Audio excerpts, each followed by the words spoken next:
Shalom Aleichem, la paracha qu'on lira Be'ezrat Hashem ce Shabbat, elle s'appelle Parashat Shmini, 5782. Ce Shabbat aussi, on fera sortir un deuxième Sefer Torah et on lira dans Parashat Chukat, Parashat Para. Et aussi c'est Shabbat Mevarachim. Et on commence le cours. C'est marqué dans la paracha Vayi Bayom Hashmini. Kara Moshe le'Aaron ulbanav velizikne Israël. Rashi sur place, il dit qu'en réalité, le 25 qui se lève, le Mishkan, il a été prêt déjà pour monter et commencer à faire le service. Mais Hachem, il a dit à Moshe Rabbeinu, je ne veux pas qu'on monte le Mishkan le 25 qui se lève. Je veux que tu le laisses dans les cartons et, et en mois de Hadar, le 23 Hadar, tu vas commencer à le monter. Et le mois de Hadar, ils ont monté comme Hachem il a demandé et Moshe Rabbeinu, il a commencé le service autant que Kohen Gadol pendant 7 jours. Et ça s'appelle Shivat Yemei Amiluim. Le huitième jour, c'est ça le nom de la paracha, Vaï Bayom Hashmini, le huitième jour, après les 7 jours de montage et des services de Kohen Gadol de Moshe Rabbeinu, le huitième jour, Moshe il transmet le service de Mishkan à son frère Aaron et à ses enfants. C'est-à-dire que Moshe Rabbeinu, il est plus Kohen Gadol, c'est Aaron qui devient Kohen Gadol, et les enfants d'Aaron, ils font le service avec leur père. C'est ça le nom de la paracha, Bayom Hashmini, le huitième jour, après 7 jours que Moshe, il a monté le Mishkan, il a fait le service comme Kohen Gadol, il a transmis à son frère. C'est rapporté dans Gemara Shabbat, page 87, Amoud Bet, Peizain Amoud Bet, et aussi dans Gemara Megillah, page Yud Amoud Bet, que le jour que le Mishkan, il a été monté et qu'Aaron, il a commencé à faire le service, c'était comme le jour de la création du monde. C'était un jour de Simcha. C'était un jour de Simcha. Rosh Chodesh Nissan pour Akadosh Baruch Hu, c'était un des jours les plus joyeux du monde. La Gemara, elle pose la question, je ne comprends pas. Comment c'est possible que tu dis que c'était un jour joyeux pour Hachem?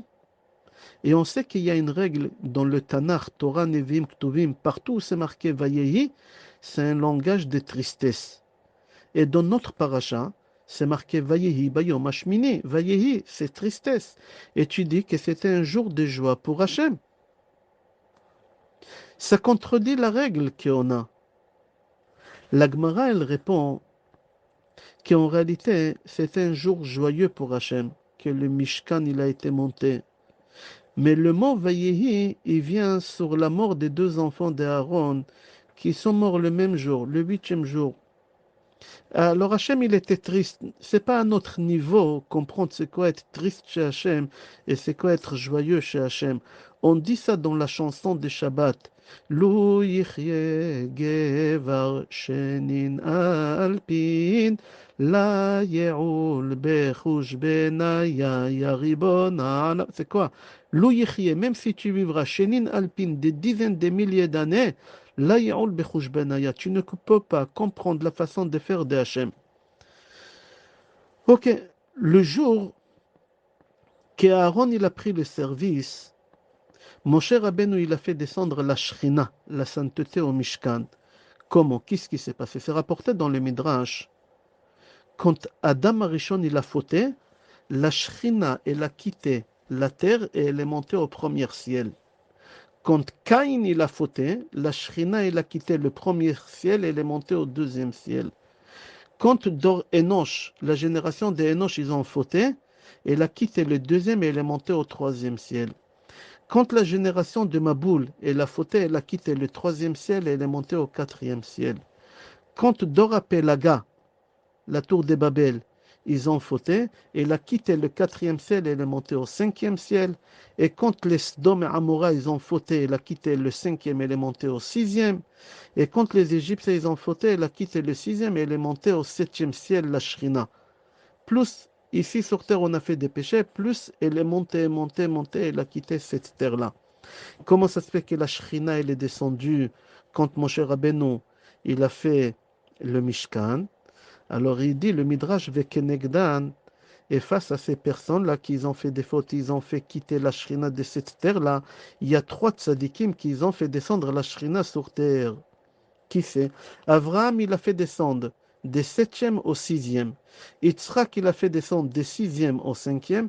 Yaakov, des 5e au 4e.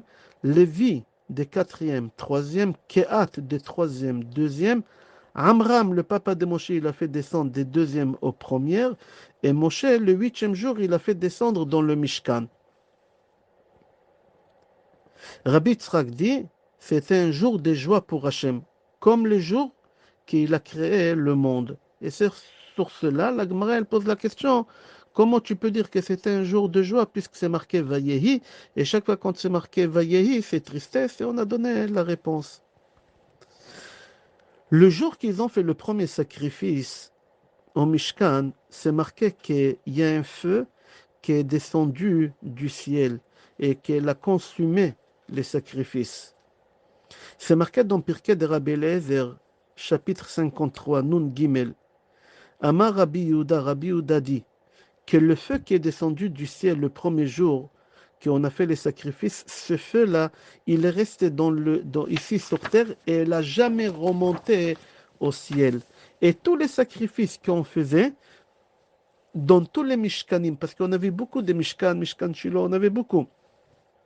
Et premier Beth Amikdash et deuxième Beth Amikdash, chaque fois quand on faisait des sacrifices et le feu il consumait les sacrifices, c'était le même feu qui est descendu quand on a fait le premier sacrifice chez Moshe Rabbeinu dans le tabernacle. C'est marqué. Vatetseesh milifne Adonai. Les autres sacrifices, c'est pas marqué Vateret comme la première fois. La première fois, c'est marqué Vateret. Ici, c'est marqué Vatetse. La même feu, elle a consumé Nadav et Avihu, les enfants d'Aaron. Les enfants d'Aaron, le 8e jour de l'inauguration, ils ont ramené un feu étranger. Et le feu, elle les a consumés, elle les a tués. Aussi, la génération de Korach, toute la famille de Korach. Aussi, la même feu, elle les a brûlés. C'est marqué Ve'esh yatsa me'et Adonai. Le feu, il est sorti, il n'est pas descendu. Et il dit, Pirkei de Rabbi Eliezer, et chaque personne, quand il quitte le monde, il est obligé de traverser par ce feu-là. Jusqu'ici, c'est Pirkei de Rabbi Eliezer. C'est marqué dans la paracha concernant Nadav et Avihu, comment ils sont morts. Vatetse esh milifne Adonai, vatochal otam, vayamutu lifne Adonai. Dans Gemara Sanhedrin, page Nun Bet Amud Aleph, elle dit que le feu, il est rentré par le nez, par les narines, et il les a brûlés à l'intérieur du corps. Abba Yossi, le fils d'Ostai, dit que le feu, il les a brûlés à l'intérieur et pas à l'extérieur. Le corps, il est resté intact. Les habits, ils ont resté intacts. Comme ça, c'est rapporté dans Gemara Sanhedrin. J'ai trouvé un Midrash Tanchuma dans Parashat Noach, que Noach, il était nu. Il a bu le vin, il était nu. Shem et Yefet, ils ont pris un drap, ils ont marché en arrière pour ne pas regarder leur père, et ils l'ont couvert. C'est lui qui a fait plus des efforts entre Yefet et Shem, c'était Yefet. Et c'est pour cela Hachem il a payé Yefet. Qu'est-ce qu'Hachem il a payé à Yefet?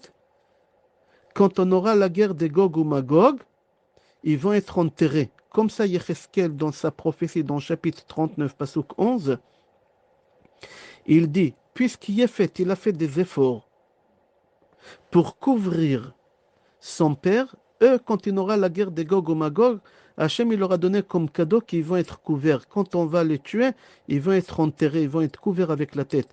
Je précise que Yefet, c'est les Russes. Comme ça, il explique dans Tosfot Yom Tov.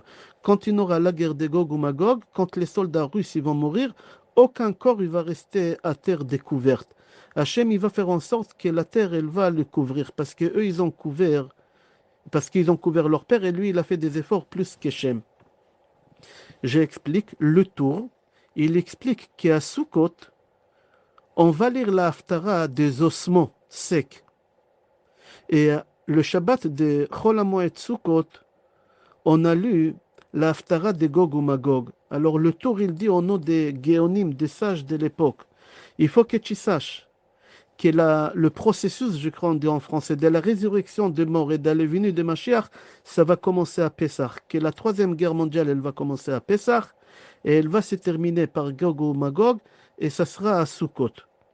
Et la guerre de Gog ou Magog, elle va durer 3 heures et elle va finir au moment qu'on fera Shachrit le matin à Sukkot, quand on fera les Hakafot. Et c'est pour cela, regarde les Hakafot des Ashkenazim, quand ils font la 6e Hakafa, ils disent Hosha'ana Shalosh Sha'ot Hosha'ana. Sauve-moi les 3 heures, sauve-moi. C'est quoi sauve-moi les 3 heures? Quand il y aura la guerre de Gog ou Magog, elle va durer 3 heures, sauve-moi. Ça sera à Sukkot. Shem, c'est les Juifs. Antisémite, Sem, Shem, c'est les Juifs. Quel salaire lui aussi il a reçu parce qu'il a couvert son père? Akadosh Baruch Hu, il lui a dit, je vais te donner la mitzvah des tzitzit que tu vas envelopper ton corps avec, comme toi tu as enveloppé ton père avec le drap. Ok, on va reprendre la paracha. C'était une parenthèse. Nadav et Avihu, on a dit que le feu il est rentré par les narines. Le corps n'a pas été consumé et les habits n'étaient pas consumés. C'est ça aussi le salaire qu'ils ont reçu parce que Nadav et Avihu, ils descendent d'Echem. Et c'est ça le salaire aussi qu'ils ont reçu, que les habits ils n'ont pas brûlé. Alors on a dit comment ils sont morts, Nadav et Avihu, par le feu. Parce qu'ils ont ramené un feu étranger. Il y en a qui disent, il y a plusieurs avis pour quelle faute ils ont fait Nadav et Avihu. Il y en a qui disent qu'ils ont bu du vin, ils ont parti faire le service avec du vin. Ils étaient sous.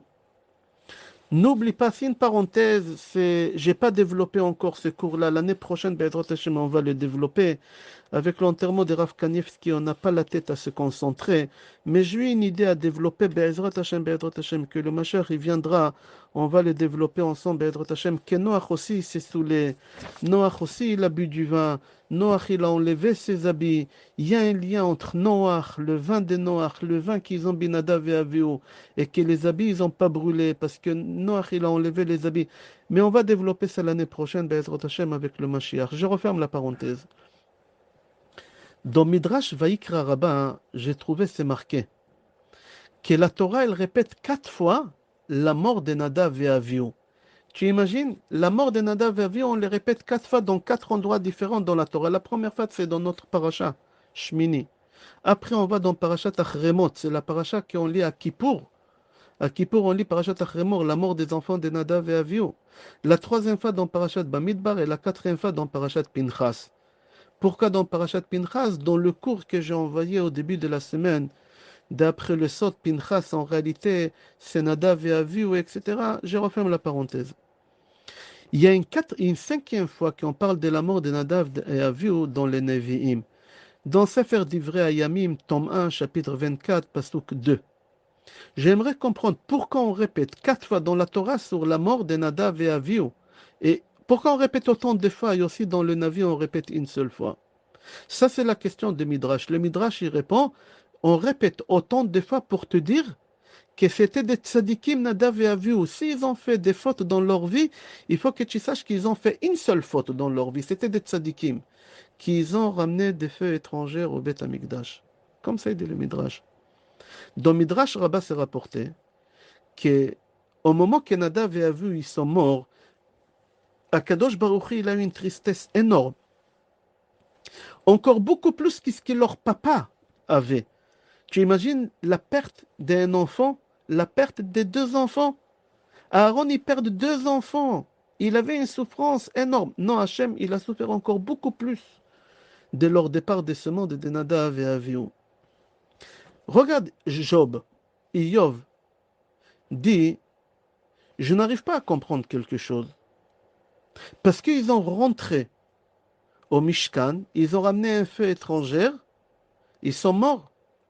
N'oublie pas, dans la Torah, c'est marqué qu'on a pris le bâton d'Aaron et on l'a mis dans le Mishkan et il a fait pousser des bourgeons. Les enfants d'Aaron, ils rentrent au Beth Amikdash et ils meurent. Est-ce que le bâton d'Aaron, il est plus important que Nadav et Avihu? Le bâton d'Aaron, au lieu d'être puni, non, il fait sortir des bourgeons. Encore pire que ça, il dit Job. Titus, il est rentré au Beth Amikdash. Il a pris une épée, il l'a planté dans la parochette, dans le rideau. Il est sorti de là-bas en bonne santé, il lui a rien eu. Pourquoi Nadav et Avihu? Parce qu'ils ont ramené des encens, ils sont morts. C'est la question de Job. J'ai trouvé dans le livre qui s'appelle Marianne Shavua, il pose une question, il dit, c'est rapporté dans Gemara Moed Katan, qu'on n'a pas le droit, le Kohen, il n'a pas le droit de regarder chez un Khatan, est-ce qu'il a la lèpre, oui ou non, est-ce qu'il est tamé ou il n'est pas tamé, est-ce qu'il est taor ou il n'est pas taor. Il ne faut pas regarder. Pourquoi? Parce que s'il va s'avérer qu'il n'est pas taor, il faudra le séparer de sa nouvelle femme pendant les 7 jours. Sheva Brachot, il ne faut pas faire une chose pareille. Il ne faut pas faire une chose pareille. Il ne faut pas gâcher la fête. Alors, quand un khatan, il va voir le Kohen dans les 7 jours, le Kohen, il doit lui dire, écoute, on ne gâche pas une fête. Reviens dans 7 jours, on verra. Pour le moment, reste comme tu es.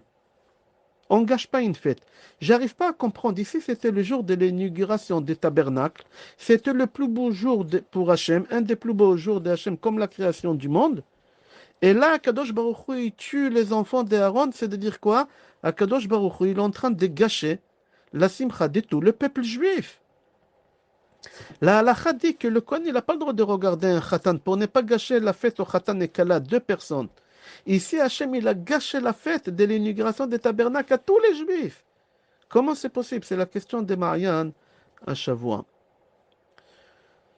Pour quelle raison Hachem, il a tué Nadav et Avihu? Il y a 15 raisons, mais on ne va pas les développer, on va développer 10, Bezrat Hachem. La première raison, parce qu'ils ont rentré sans les habits des services. Il y a les habits des Kohen Gadol, il y a les habits des Kohen. Eux, ils ont rentré sans les habits des Kohen. Vite, vite, vite, vite. Tellement ils étaient pressés de faire la mitzvah qu'ils ont rentré sans les habits. Il y a une deuxième raison, ils ont rentré sans le manteau. Ils avaient un tablier, il fallait mettre ce tablier, ils ont rentré sans le tablier. Il y a une troisième raison pour laquelle ils sont morts, ils ont rentré sans se laver les mains et pieds. Ils étaient tellement pressés.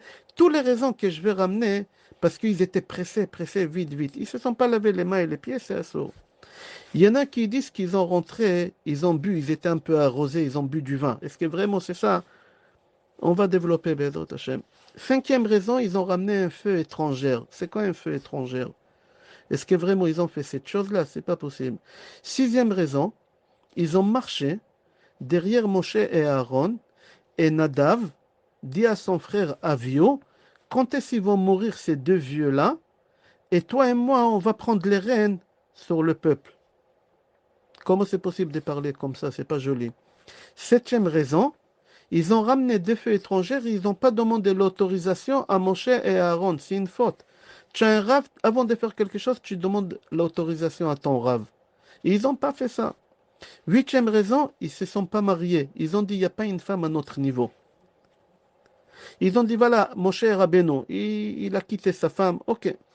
Neuvième raison, Akadosh Baruch Hu, il a réglé des comptes avec Aaron par rapport au veau d'or. Normalement, il devait perdre les 4 enfants, mais Moshe Rabbeinu, il a prié, il a réussi à obtenir 50%, que Elazar et Itamar, ils ont resté vivants, mais Nadav et Avihu, ils sont morts. Dixième raison, ils ont vu Hachem. Et c'est marqué qu'on ne peut pas voir Hachem. Ils ont regardé dans un endroit qu'on n'a pas le droit à la sortie d'Égypte, mais Hachem, il a attendu, il n'a pas voulu les tuer. Il n'a pas voulu gâcher la fête de la sortie, mais Hachem, il a préféré gâcher la fête de l'inauguration des tabernacles. Ça aussi, c'est une question que la Gemara pose. Ok, j'ai ramené 10 raisons pour qu'Hachem, il a tué. Il y en a 15 normalement. Le Natziv Mivologin, dans son livre Archev Davar, il pose la question, il dit, je ne comprends pas, pourquoi tu ramènes autant de raisons pourquoi Hachem il les a tués? C'est marqué noir sur blanc dans la Torah. Pourquoi Hachem il les a tués? C'est marqué dans la paracha. Beakrivam, Esh, Zara, Lifne, Adonai. Qu'ils ont ramené du feu étranger au Mishkan. Ils n'avaient pas le droit. C'est ça la faute qu'ils ramenaient. Alors pourquoi nos sages, ils cherchent encore des raisons, des raisons, des raisons? Pourquoi? Dans le livre Emet Yaakov, c'est Rabbi Yaakov Kaminsky qui a écrit ce livre-là. C'était un géant. Il a dit, certes, la vraie raison pour qu'Hachem il les a tués, c'est parce qu'ils ont ramené des feux étrangers, comme c'est marqué dans la Torah. Mais pourquoi on ramène des autres raisons? Parce que nos sages disent, quand quelqu'un il fait un péché, il y a une raison pour que ce péché, tu l'as fait. Elle est liée à un autre péché, encore à un autre péché. Tu ne fais pas un péché comme ça. Alors eux, ils ont voulu savoir d'où cette racine, elle a commencé à pousser. D'où elle a commencé. Cette fleur-là, la racine, elle vient d'où? Et toutes les raisons qu'on a ramenées, c'était avant le feu. Mais en réalité, c'est à cause de feu qu'ils ont ramené. Attends, je ne comprends pas. C'est-à-dire qu'ils ont fait encore un péché? Mais tu te rappelles qu'est-ce qu'on a dit au début du cours et du cours de dimanche? Que c'était des tzadikim. Ils ont fait un seul péché, qu'ils ont ramené le feu étranger. Alors s'ils ont fait un seul péché, pourquoi tu es en train de chercher la source de ces péchés? Quel péché ils n'avaient avant? Pourquoi tu cherches? C'est-à-dire qu'ils n'avaient un péché, alors décide. Est-ce qu'ils étaient tzadikim, ils ont fait un seul péché ou ils ont fait des autres péchés encore? J'arrive pas à comprendre cette chose-là. Mais j'ai trouvé dans Kli Yakar qu'il dit encore une question. C'est une mitzvah de ramener du feu d'un idiot. Comment ça c'est marqué? Mitzvah la mina idiot, c'est-à-dire du feu étranger. C'est une mitzvah de ramener. Il n'y a aucun problème de ramener des feux étrangers. Alors si on a le droit de ramener des feux étrangers, pourquoi Nadav et Avihu, quand ils ont ramené le feu, Hachem, il les a tués? Alors il répond, il dit, parce que la première fois, il fallait que le feu descende du ciel. Et eux, ils n'ont pas posé la question à Moshe Aaron, est-ce qu'il faut attendre ou on peut ramener tout de suite un feu étranger? Non, vite ils ont ramené le feu étranger avant que le feu est descendu du ciel. C'est-à-dire que la faute qu'ils ont fait, qu'ils n'ont pas consulté Moshe et Aaron. C'est rapporté dans le Zohar HaKadosh, dans Parashat Acharemot, dans page 56, Nun Vav Amud Bet. Nadav et Avihu, ils sont morts au mois de Nissan, le 8e jour du mois de Nissan. Et nous, on lit la paracha d'Achremot à Kippour. Quel est le lien il y a entre Kippour, quel est le lien qu'il y a entre Kippour et la mort de Nadav et Avihu? Le Zohar HaKadosh y répond, il faut que tu saches que le jour de Kippour, chacun il cherche à faire des choses pour se faire pardonner sur ses péchés. Et il faut que tu saches, celui qui a de la peine et qui fait couler quelques larmes quand un tzaddik il meurt, il a un pardon. Et comme le jour de Kippour, on cherche à faire des mitzvot, et eux c'était des tzaddikim, alors Hachem il te dit, on va lire la paracha de Acharemot, la mort de Nadav et Avihu, les jours de Kippour, comme ça profite, et tu vas pleurer, et comme ça, Akadosh Baruch Hu, il va pardonner sur tes péchés, Akadosh Baruch Hu, il va te donner des enfants, et tes enfants ils mourront pas quand tu es encore vivant. Comme ça, il dit le Zohar Akadosh. Entre parenthèses, on a perdu Rav Kanievski, Zecher Tzadik Vekadosh Livracha. Tout celui qui fait couler des larmes sur son départ de ce monde-là, Hachem, il lui pardonne tous les péchés qu'il a fait, comme le jour de Kippour. Et Akadosh Baruch Hu, il va lui donner des enfants s'il a du mal à avoir des enfants. Et c'est les enfants qu'il a, ils vont vivre et ils ne mourront pas tant qu'il est vivant encore, lui. Adme Esrim Be'ezrat Hashem. Je referme la parenthèse. C'est ça qu'est-ce qu'il dit le Zohar Akadosh. Nadav et Avihu, ils sont morts 8 Nissan. Et non, on lit la paracha à Kippour. Quel rapport Kippour et 8 Nissan? Il dit non, il n'y a aucun rapport.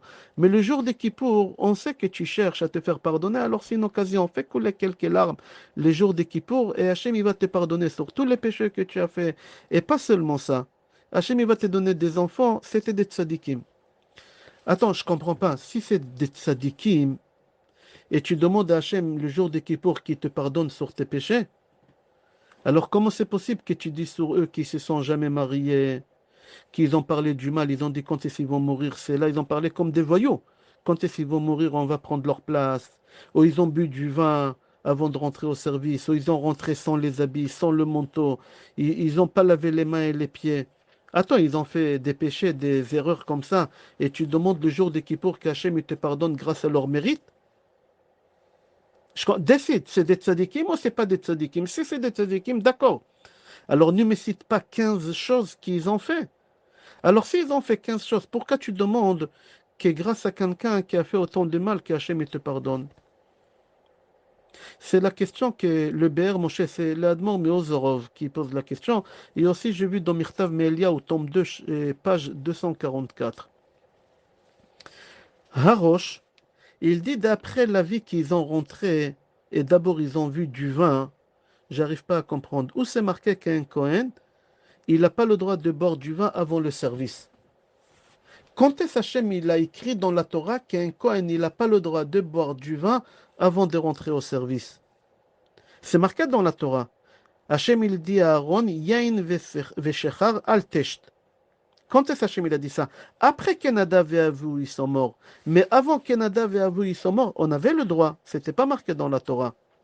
Alors à Harosh il dit, Je ne comprends pas pourquoi Hachem il les a punis parce qu'ils ont bu. Ils avaient le droit de boire. Ce n'était pas marqué dans la Torah qu'on n'a pas le droit de boire.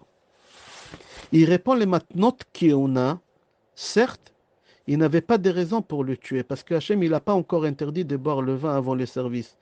Mais la logique qu'un homme y boit avant de rentrer chez le roi, il n'y a pas de logique. Non, il n'y a pas de logique.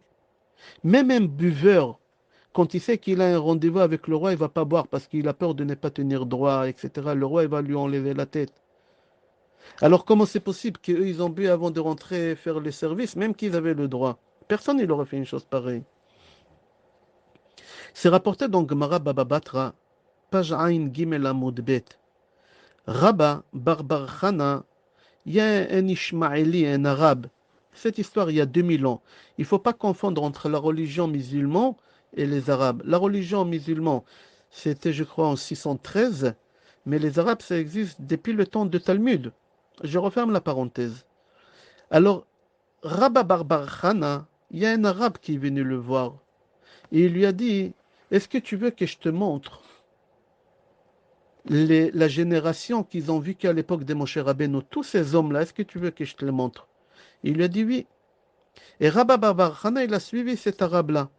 Il lui a dit, et il raconte Rabba Bar Chana, quand j'ai vu les morts de cette génération, ils avaient un visage, tout d'abord ils étaient intacts. On dirait qu'ils sont morts il y a quelques minutes. Mais leur visage, on dirait qu'ils étaient arrosés, on dirait qu'ils ont bu du vin, ils avaient le nez rouge, les joues rouges. Ils étaient enterrés sur le dos. Il y a un des morts qui avait le genou plié. Et cet arabe-là, pour montrer à Rabba Barbar Chana combien ils étaient géants, cette génération, il est monté sur un chameau, il a levé la main avec une épée et il a passé sous le genou pour montrer combien ils étaient grands de taille. Comme ça, il raconte Rabba Barbar Chana. L'histoire, elle est très longue là-bas. Dans la suite de l'histoire, c'est rapporté là-bas qu'ils avaient tzitzit katan sur eux. Alors Rabba Bar Chana, qu'est-ce qu'il a fait? Tout de suite, il a pris un couteau, il a coupé le coin d'un tzitzit d'un mort. Il voulait le ramener avec lui au Beth Midrash pour voir à l'époque de Moshe Rabbeinu comment on faisait les fils, combien, et comment on fait combien de nœuds, etc. Et au moment qu'il a voulu avancer, il a été paralysé sur place, il ne pouvait pas avancer, Rabba Bar Chana. Alors le bédouin, cet arabe, il lui dit, rends qu'est-ce que tu as volé, tu pourras bouger. Il a rendu, il a pu bouger. Ok, jusqu'ici, c'est l'histoire. En gros, l'histoire, elle est très longue dans la Gemara là-bas, tu peux voir. Rabbi Yonatan Efshitz dit que Rabba Barbar Chana, il dit, je les ai vus sous. C'est-à-dire quoi sous? Est-ce que vraiment ils ont bu du vin? Il y a un écart des centaines d'années depuis qu'ils sont morts jusqu'à que Rabba Barbar Chana, il les a vus. C'est-à-dire quoi? Ils sont enterrés sur le dos. Tous on est enterrés sur le dos. Tous on est enterrés. On n'a pas le droit d'enterrer quelqu'un sur le visage. Ça s'appelle Kvurat Chamor, celui qu'on enterre comme ça, Chaz Veshalom. Tous il faut comprendre ce qu'il dit Rabba Barbar Chana ici. Encore, il pose la question Rav Yonatan Efshitz. Il dit, c'est marqué dans le prophète Jérémie, chapitre 31, Pasuk 28. בימים ההם לא יאמרו עוד אבות אכלו בוסר ושיני בנים תכהנה, כי אם איש בעוונו ימות. Ici le prophète dit, les parents quand ils mangent des bonbons, c'est les enfants qui auront des caries. Ça c'est aujourd'hui de notre génération, quand le papa ou la maman ils font des péchés, c'est les enfants qui payent. Mais quand le Mashiach il va venir, ça ne sera pas comme ça. Quand quelqu'un il fait un péché, il va mourir à cause de son péché. Il pose la question, Rav Yonatan Efshitz, je ne comprends pas la parole de ces prophètes-là, Jérémie. Mais quand le Mashiach il va venir, on n'aura plus de péchés. Akadosh Baruch il va prendre le Yetzer Hara, il va l'égorger, comme ça on va chanter à Pessah. D'accord? Alors, de quoi il parle ici le prophète Jérémie dans le chapitre 31, pasteur 28, quand les parents ils vont manger des citrons, ils vont abîmer les dents? Non, c'est les dents des enfants, ils vont être abîmés. Aussi, j'ai vu dans Gemara Souka, je te conseille de voir Gemara Souka, page Nunbet, je crois, 52, là-bas la Gemara elle pose la même question. Alors, Rav Yonatan Efshitz dit, une autre question, est-ce que les anges pêchent? Est-ce que tu as vu un ange qui a fait des péchés? Il dit oui, les anges ils pêchent. Les anges ils font des péchés. Par exemple, les anges, ils ont fait des péchés ici sur terre. Quand les anges, et là maintenant, Rabotaï, à partir de maintenant, je sais que bientôt c'est 30 minutes, on va commencer le cours pour comprendre le péché des Nadav et Avihu. C'est-à-dire quoi? Ils étaient sourds, ils ont rentré sans habit, ils n'étaient pas mariés. On va comprendre les 5 choses qu'on reproche à Nadav et Avihu. Là, le cours, il commence, Be'ezrat Hashem. Alors, Rav Nathan Efshitz, il dit, est-ce que les anges, ils font des péchés? Alors lui, il répond, il dit, oui, les anges, ils font des péchés. Par exemple, quand Hachem, il a dit au Malachim, à Gabriel et à Michael d'aller détruire Sodome et Gomorre, qu'est-ce qu'ils ont dit les Malachim? Anachnu meshachatim, nous on détruit. Est-ce que c'est eux qui détruisent? Pas du tout, c'est Hachem qui détruit. Ils ont dit un mensonge. Hachem, il les a payés. Ou par exemple, il y a des anges qui ont fauté, Uza et Azael. Ils ont dit à Hachem, il ne faut pas créer l'homme. L'homme, il va faire des fautes. Hachem, il leur a dit, vous allez faire pire que les hommes. Ils ont dit à Hachem, fais-nous descendre. Hachem, il a fait descendre Oza et Azael. Ils ont eu des relations avec des femmes. Ils ont eu des enfants, etc. Néphilim. On n'a pas le temps d'expliquer. Néphilim, c'est eux, c'est les enfants qu'ils ont eu. Hachem, il dit, les anges dans le ciel, quand ils sont proches d'Hachem, ils ne font pas des fautes. Mais les anges, quand ils s'éloignent d'Hachem en bas, ils font des fautes.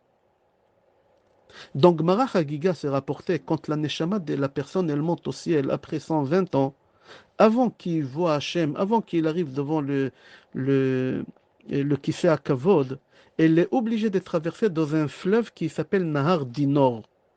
C'est quoi Nahar Dinor? C'est les anges, quand ils sont à côté de Hachem, ils ont tellement peur, ils ont une sueur froide, et la sueur des anges, c'est du feu. Et ça fait ces fleuves-là. Ces fleuves-là. Alors, Nathan Efshit, il pose la question, il dit, je ne comprends pas. Comment c'est possible qu'un ange, il peut fauter?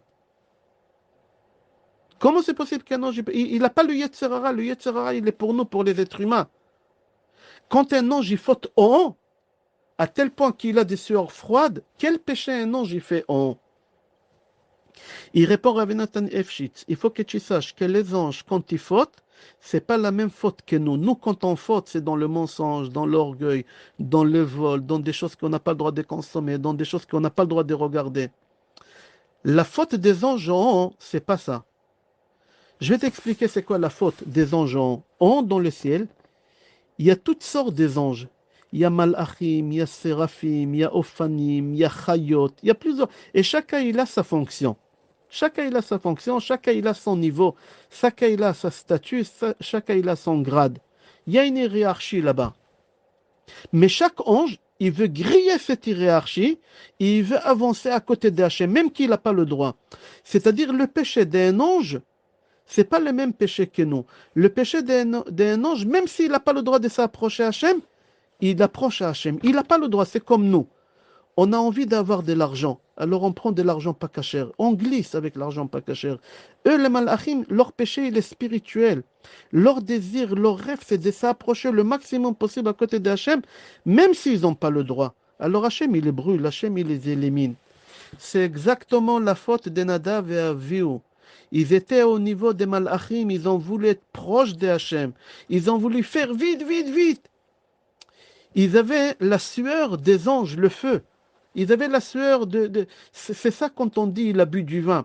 C'est pas qu'il a bu du vin. Quand quelqu'un il est sous, comment on appelle en français ça, Youssef? Quand quelqu'un il est sous de quelque chose, il est ivre. On dit il est ivre de... Donne-moi un exemple.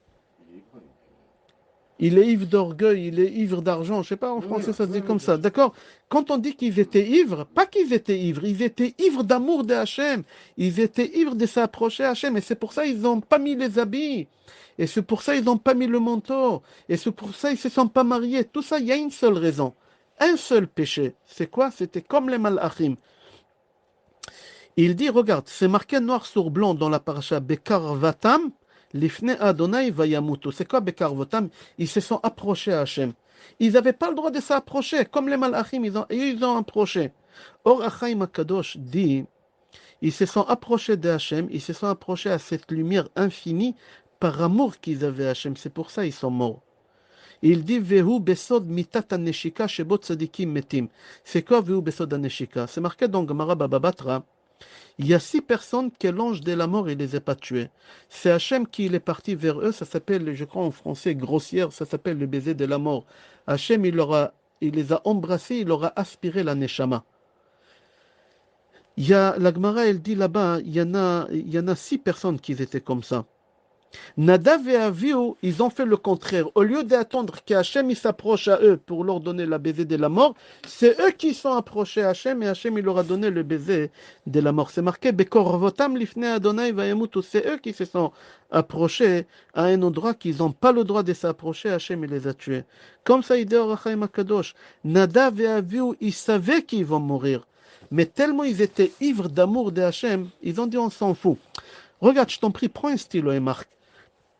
Je vais te donner une preuve, ou plutôt, tu vas comprendre mieux. C'est rapporté dans Gemara Yoma, page tête. Je vais dire doucement, Be'ezrat Hashem. Le premier Beth Amikdash, il a tenu 410 ans. Combien de Kohanim ils ont servi pendant 410 ans? 18 Kohanim. Fait moyenne, combien de temps chaque Kohen il a servi? C'est extraordinaire. Dans le deuxième Beth Amikdash, qui il a tenu 420 ans, combien de Kohanim ils ont servi là-bas? 300 Kohanim. Et 300 Kohanim. Alors il y a 420 ans et 300 Kohanim. Prends un stylo et marque. 420 ans que le deuxième temple il a existé, enlève là-bas 40 ans que Shimon Hatzadik il a servi, il te reste 380. Sur 380, enlève 80 ans que Yochanan Cohen Gadol il a servi, combien il te reste? 300 ans. Sur les 300 ans qui restent, enlève 10 ans qu'Ishmaël ben Favi il a servi. Enlève 11 ans de Rabbi El-Azar ben Kharsom, il te reste combien total? 279 ans que le Beth Amikdash il a servi. Combien ils ont servi là-bas? 300 Kohanim Gdolim, c'est-à-dire moins qu'une année, les Kohen y mouraient quand ils rentraient au Beth Amikdash. C'est-à-dire pendant les 279 ans, il y a un Kohen Gadol, il est mort. Attends, je ne comprends pas. Un Kohen Gadol qui meurt, on va dire après 200 ans, que ça fait 200 ans, chaque année un Kohen est mort. Toi, le Kohen Gadol, que tu vas rentrer, ça fait 200 ans, chaque année, il y a quelqu'un qui meurt, il meurt. Tu sais que tu vas mourir. Même les autres, ils marquaient le testament, ils étaient sûrs et certains qu'ils vont mourir. Ils savaient qu'ils vont mourir, ils ne vont pas finir Kippour. Comment tu rentres? Tu sais que tu vas mourir, mais il faut être fou rentrer. Ils marquaient le testament veille de Kippour et ils rentraient. Chaque Motzei Kippour, on avait un enterrement d'un Kohen Gadol. Alors la question est, tu sais que tu vas mourir, pourquoi tu rentres? Et en plus, ils ont payé pour pouvoir rentrer. Ce n'étaient pas des vrais Kohanim Gdolim, ils ont payé pour rentrer. La réponse est simple.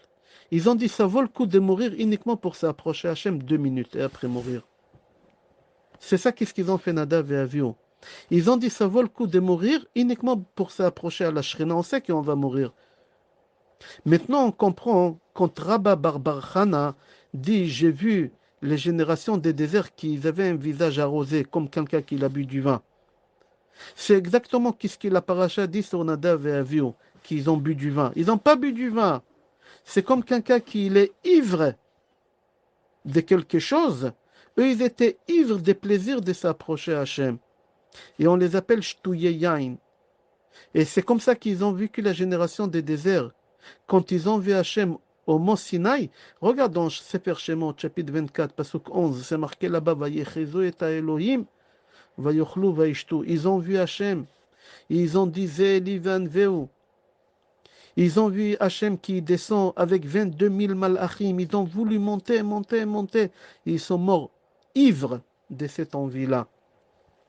Quand Rabba bar bar Chana a dit ils étaient enterrés sur le dos, on a posé la question, on a dit, ben, tous ils sont enterrés sur le dos. Et il dit non, ils étaient enterrés sur le dos avec les yeux ouverts. Même au moment qu'ils étaient en train de mourir, ils n'ont pas fermé l'œil pour regarder Hachem jusqu'à dernier instant, jusqu'à ils sont morts en fin de compte avec les yeux ouverts.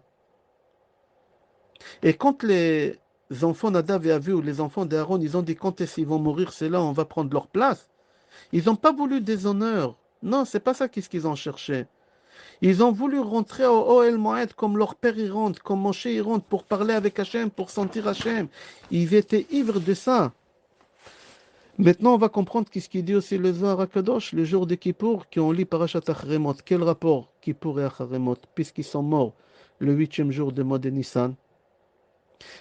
Parce que si on aurait eu le mérite que Nadav et Avihu, ils ne seraient pas morts. et c'est eux qui auraient pris le contrôle de cette génération.